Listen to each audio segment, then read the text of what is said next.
దాత్రి టీవీలో మీ personal interview కోసం, వ్యాపార ప్రకటనల కోసం ఈ నెంబర్కి సంప్రదించండి. సనాతన ధర్మం.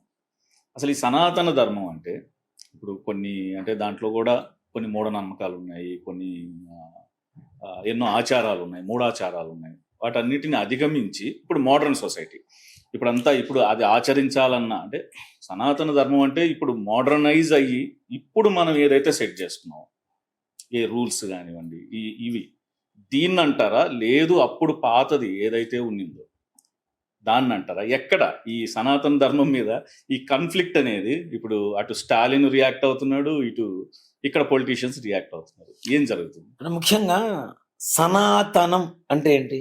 చాలా అంటే తెలియదు. పురాతనం కదా, అధునాతనం అయితే కాదుగా, ఆధునిక అయితే కాదుగా. ఇప్పుడు ఒక బంగారం ఉంది, దానికి చెదరబడుతుందా? చక్కగా చెదరబడుతుంది, అవునా? లేదా ఇంకా వేరే వాటికి చెదరబడుతూ ఉంటాయి. బంగారానికి చెదరబడుతుందా? పట్టదు కదా.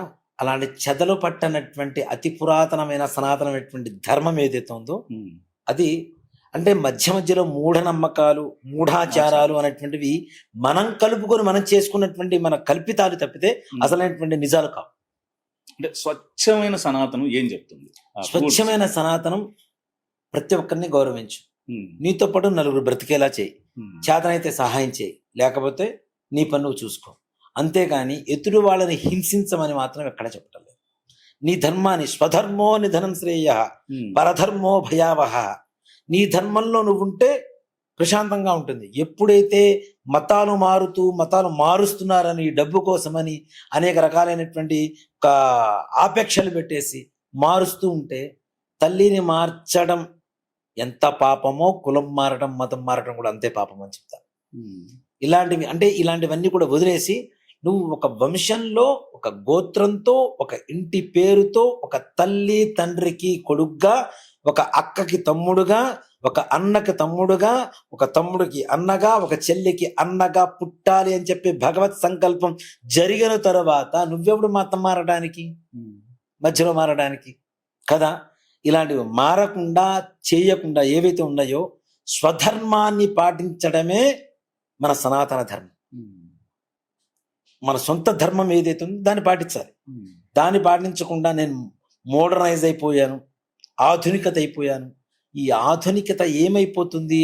చివరికి ఏకపత్ని వ్రతం అని చెప్పి రాముడు చెప్తూ ఉన్నాడు త్రేతాయుగంలో. మరి 10 మంది అంటే ఇప్పుడు ఉన్నటువంటి సమయాల్లో, ఇప్పుడు మీ జనరేషన్ మా జనరేషన్ ఓకే, నెక్స్ట్ జనరేషన్ జరగబోయేటువంటి పరిస్థితులు ఏమిటి అంటే పెళ్లి కాదు పెళ్ళిళ్ళు, ఒకటి కాదు, ఒకే అమ్మాయికి 4-3 పెళ్ళిళ్ళు. ఇది నా శాపం కాదు, ఏం కాదు, జరగబోయేటువంటి భవిష్యత్తు చెప్పబోతున్నాను నేను. ఒక అబ్బాయికి 4-5 పెళ్ళిళ్ళు. ఏమిటి అంటే మనం పెంచుతున్నటువంటి పెంపకం భగవంతుడి మీద భక్తి లేకుండా పోతుంది, తల్లిదండ్రులు అంటే భయం లేకుండా పోతుంది. పూర్వకాలంలో ఇలానే ఉన్నారా? లేరు కదా.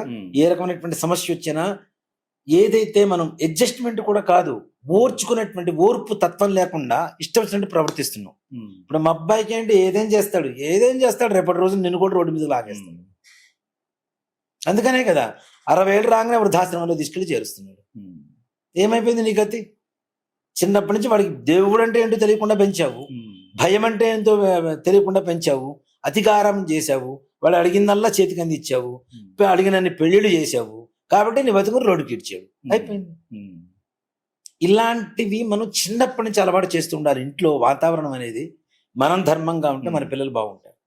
చాలా మంది ఏం చేస్తుంటారు, తండ్రి తల్లి ఏం చెప్తే అది వింటారు కదా పిల్లలు, అది తప్పని చెప్తా. తల్లి తండ్రి ఏం చెప్తే వినరు, అది ఏం చేస్తే అది చేస్తారు వాళ్ళు. తండ్రి ఏం చేస్తున్నాడో కొడుకు అది చేస్తాడు, అంతే కదా. నా తండ్రి మందు తాగాడు, సో కాబట్టి తాగుతా, తాగితే తప్పు కాదనమాట. తండ్రి చెప్పాడు అనుకోండి, మందు తాగుతురా తప్పురా, మరి నువ్వు తాగితే తప్పు లేదా అని అడిగితే వీడు తలకడ పెట్టుకుంటాడు. వీడు చేస్తున్నదే తప్పు, కొడుకు ముందు తాగుతున్నాడు. పూర్వకాలంలో తాగుబోతుంటే ఎలా ఉండేది, ఊరి చివరి ఎక్కడో ఒకడు ఉండేవాడు, ఒకటి తాగేసి రోడ్డు మీద వస్తుంటే కూడా అందరూ తలుపులు వేసుకొని, చిన్నపిల్లలు కానీ ఆడవాళ్ళు కానీ తలుపులు వేసుకొని లోపలికి పోయేవాడు.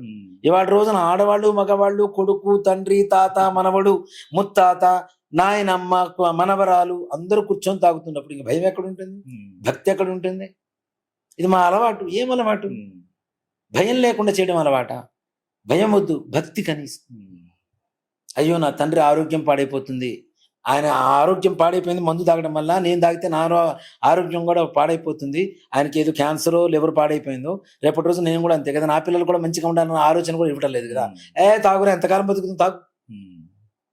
ఇలాంటి అలవాటు చేయడం వల్ల ఏమవుతుంది? ధర్మం ఎక్కడ ఉంటుంది? ఉండదు కదా.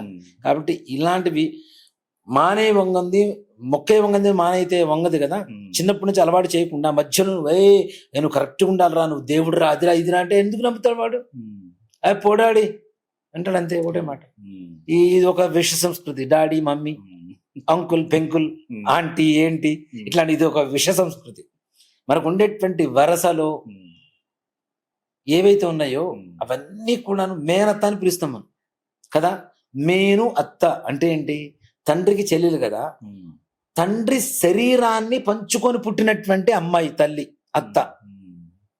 మేను అంటే శరీరం, మేన అత్త నా తండ్రి శరీరానికి తర్వాత పుట్టినటువంటి లేదా ముందు పుట్టినటువంటి. ఇలాంటి వరుసలకు ఉండేటువంటి ఒక పవిత్రమైనటువంటి భావన, వాటి అర్థాలు మారిపోతున్నాయి. ఎవరైనా అంకుల్ అంటే ఏ అంకుల్ అని? మామయ్య, బాబాయ్, మా కజిన్. ఏ కజిన్? మరిది అవుతున్నాడా, బావ అవుతున్నాడా, అన్న అవుతున్నాడా, ఏమవుతున్నాడో తెలియదు. కజిన్ అంటే ఇవన్నీ చూడండి, విష సంస్కృతిని మనలో నింపి మన సంస్కృతిని నాశనం చేసేటువంటి లక్షణాలకి. ఇంకోటి మనుషులకు ఉండేటువంటి లక్షణం కూడా ఏంటంటే, మనకంటే పక్క వాళ్ళది ఏదైనా ఉంటే తొందరగా ఎడిక్ట్ చేసుకుంటాం మనం. ఒక జీన్స్ ప్యాంట్, చినిగిన జీన్స్ ప్యాంట్లు వేసుకోవడం ఒక ఫ్యాషన్, అది మన దగ్గర లేదు. పూర్వకాలం మనం కూడా వేసుకునేవాళ్ళం, ప్యాంట్లో, షర్ట్లో, నిక్కర్లో. డబ్బులు లేక చినిగిపోయినటువంటి చొక్కాలు వేసుకొని, నిక్కర్లు వేసుకొని బయటికి రావడానికి సిగ్గుపడుతూ లోపల కూర్చునేవాడు. ఇవాళ రోజున అదే ఫ్యాషన్ అయిపోయింది. ఎంత చినుకుంటే అది ఫ్యాషన్, అవునా? మరి అంటే అప్పటికి ఇప్పటికి ఉండేటువంటి తేడా ఏంటి? ఆ తేడాని మరలా ఎప్పుడైతే రీసైక్లింగ్ అవుతుందో మన సంస్కృతి అనేటువంటిది, సనాతన ధర్మం అనేది, పొద్దున్నే 4 లేవాలని ఇప్పుడు సైన్స్ చెబుతుంది. పొద్దున్నేలే, స్నానం చేయి, ఆ పని చేయి, వాకింగ్ చేయి, ఈ పని చేయి అని చెప్తుంది. ఇప్పుడు అన్ని వాకింగ్ చేస్తాడు, ఏసీ వేసుకొని వాకింగ్ చేస్తారు, నో యూజ్. ప్రకృతి నుంచి వచ్చేటువంటి గాలి కాదు, సిమెంట్ రోడ్ల మీద, బాండర్ రోడ్ల మీద వాకింగ్ చేస్తాడు, దానివల్ల ఉపయోగం లేదు.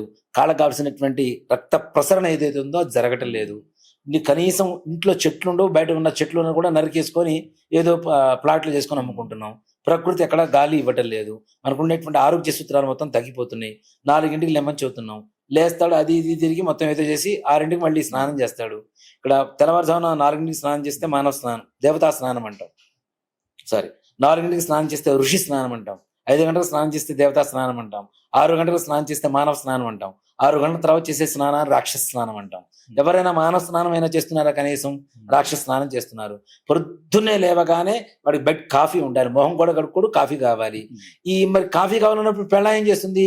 రాత్రి కూడా మంచం మీద పడుకున్నప్పుడు ఏవైతే మన నిద్రలో మనం అటు ఇటు దొలుతున్నప్పుడు మంచం మీద ఉండేటువంటి బ్యాక్టీరియా ఏదైతే ఉందో అదే నైటీతో వెళ్ళి మొహం కూడా కడుక్కోకుండా, చేతులు కడుక్కోకుండా స్టవ్ వెలిగిస్తుంది, అక్కడ వంట చేస్తుంది, కాఫీ పెడుతుంది. ఆ లోపల ఉండేటువంటి బ్యాక్టీరియా మొత్తం నీ నోట్లోకి పోతుంది, గొంతులో పోతుంది, కడుపులో పోతుంది, రోగాలను పుట్టకపోతున్నావు. దానివల్ల ఉపయోగం లేదు. వండినటువంటి పంటలు కరెక్ట్గా ఏవి రావట్లేదు, అది ఆరోగ్యమైనటువంటి ఇది లేదు. అంటే ఇక్కడ ప్రతి ఒక్క దాంట్లో ఒక సైన్స్ అని చెప్పి ఒక దరిద్రమైనటువంటి ఒక విష సంస్కృతి తీసుకొని వచ్చేసి మన వాళ్ళ మనసుల్లో, మైండ్లో నింపేసి మనకు ఉండేటువంటి సంస్కృతిని. పూర్వకాలంలో దంపుడు బియ్యం తినేవాడు, ఇప్పుడు దంపుడు బియ్యం మరి కేజీ 100 రూపాయలు 200 రూపాయలు ఎందుకు అవుతున్నాయి మరి? సో అది మంచిదనే కదా. మామూలు బియ్యం 50 రూపాయలకు వస్తుంటే దంపుడు బియ్యం 200 రూపాయలు పెట్టి కొంటున్నామంటే నీకు అక్కడ విజ్ఞానం తెలియట్లేదా? ఈ దంచుకునేటువంటి విధానంలోనే నీకు బాడీ కావాల్సిన ఎక్సర్సైజ్ వస్తుందని తెలియట్లేదా? దంచుతుంటే ఎక్సర్సైజే కదా, బాడీ కావాల్సిన అన్ని లక్షణాలు ఉంటాయి. మరి షుగర్లు, బీపీలు ఎందుకు వస్తాయి? నువ్వు పోయి మళ్ళీ 50 రూపాయలు బియ్యం తింటావు, 200 రూపాయలు బియ్యం తినలేమని. మరి ఒకప్పుడు ఇప్పుడు 200 రూపాయలు ఉండేటువంటి బియ్యాన్ని ఒకప్పుడు జనాలకు అందరికీ ఫ్రీగా పంచినటువంటి దేశం, ధర్మం, నా ధర్మం, నా సనాతన ధర్మం.